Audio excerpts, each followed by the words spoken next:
unlike Jelena Jankovic. They play a Confederation Cup. Even they play together in a team. They don't watch each other. Really? So they hate each other so much. Wow. We just beat Slovakia now to qualify for the final eight in Fed Cup. They didn't even come to the stadium when the other one was Probaj da playing. izbjegneš radove na ovom nivou, da hvatamo samo to. Okay, we'll do some introduction in Serbian and after that we start interview Daniel Zausner, Managing Director of US Tennis Association. Može. Jedan od veoma važnih elemenata kada je reč o sportskoj infrastrukturi jeste činjenica da treba osmisliti različite elemente koji odgovaraju potrebama različitih sportova. Srbija ima Novaka Đokovića, ima Anu Ivanović ili Jelenu Janković, ali Srbija nema praktično nikakvu ozbiljnu tenisku infrastrukturu. Danas smo gosti američkog teniskog centra na kome se igra Grand Slam turnir US Open, a naš domaćin je Daniel Zausner, izvršni direktor Američke teniske asocijacije. Mr. Zausner, thank you for having us here, and I hope that we'll receive some good examples for our Serbian tennis players.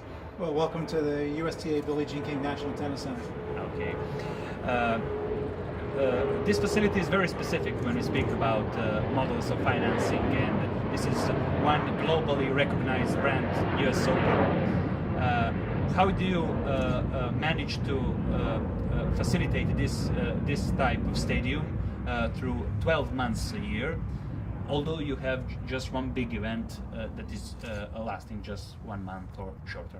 Well, we're thankful because that 1 month, we draw over 700,000 people. So it's basically the equivalent to a lot of arenas do in a full course of a year.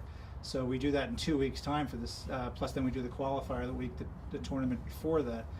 The big thing for us is the U.S. Open generates enough revenues to always want to go in year after year and make capital improvements to the site so that the fans who come out here and the players and the media come out here and there's a wow factor. It's that much bigger and better the following year than it was the year before that. When we speak about tennis and important role of the city of New York in this case, can you explain for our viewers in Serbia this relation? This is open facility that can be used by all citizens of New York. Well, first we have a lease with the city. It's a 99-year lease, and the basic premise is that 11 months a year recreational tennis is played here, which is really what the mission of the USTA is, that we're the governing body of tennis in this country, and we want to make sure that we're affordable for the masses. There's 8 million people just in the city alone, and they can come out here and play anytime they want and just pay a nominal fee to play on these courts 11 months a year. And then they come out here the week of the qualifying tournament, and actually free and open to the public.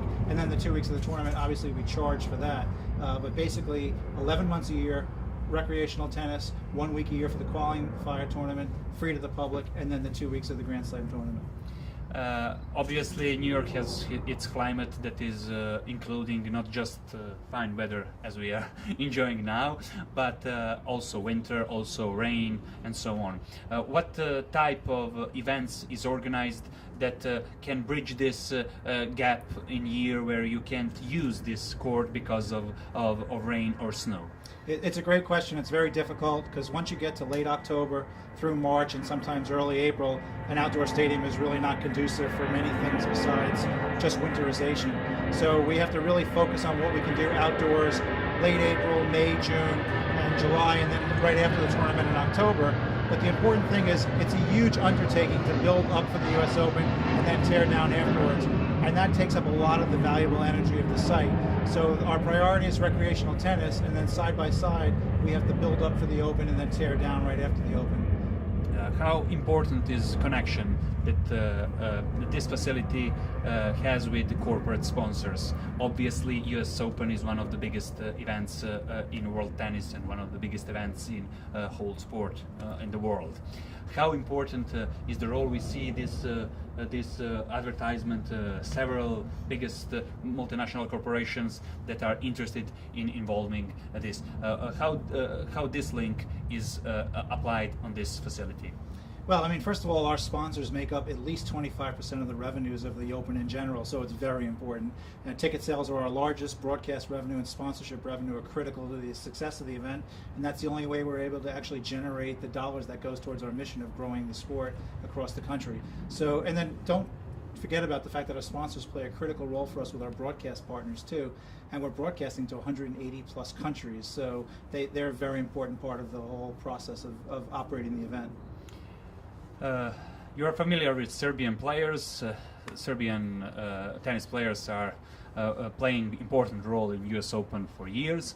How do you estimate the importance of building proper infrastructure?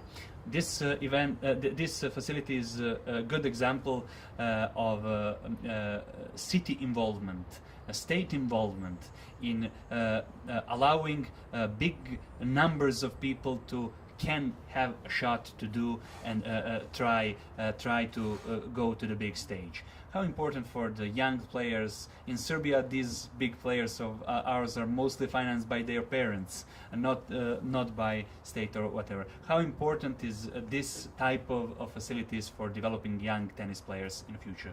I think it's critical. I don't think we could really develop the players that we'd want without the input and help of the cities. First of all, we can't operate the Open without critical support that we get from the city, whether it's police or fire, or it's just the fact that we're on the city land here right now. We created our Player Development Center in the Northeast right here at the Tennis Center, which became the third player development center we have in this country. We could not have done that without the city's support. We work hand in hand with them for both the Open, for recreational tennis, and for player development. None of that would be possible without a strong relationship with the city and state. And to finish this interview, I want to ask you something about additional revenue, non-related to sport. How you manage this need for bringing additional finance with this public role of USTA, and what type of corporate events is possible to organize in this complex, not just in the main court? Well, I think you mentioned earlier just about being unique, and our situation here is very unique. Number one, because we are a nonprofit in this country. Number two, we're on city property. And number three, we financed all of the infrastructure on this site with what we refer to as tax-exempt bonds. And that limits the usage of the facility. So when we're not hosting the US Open, basically 90% of the time we have to be recreational tennis. So that limits tremendously how many times we could use the facilities for something other than recreational tennis. So we like to do an occasional corporate event, host a concert, do other types of grassroots things here for the public, but we can't have charge admission and do things that implicate our tax-exempt status, because that just throws the whole wheel out of whack. Mr. Zausner, thank you for having us here. Thank you for coming out.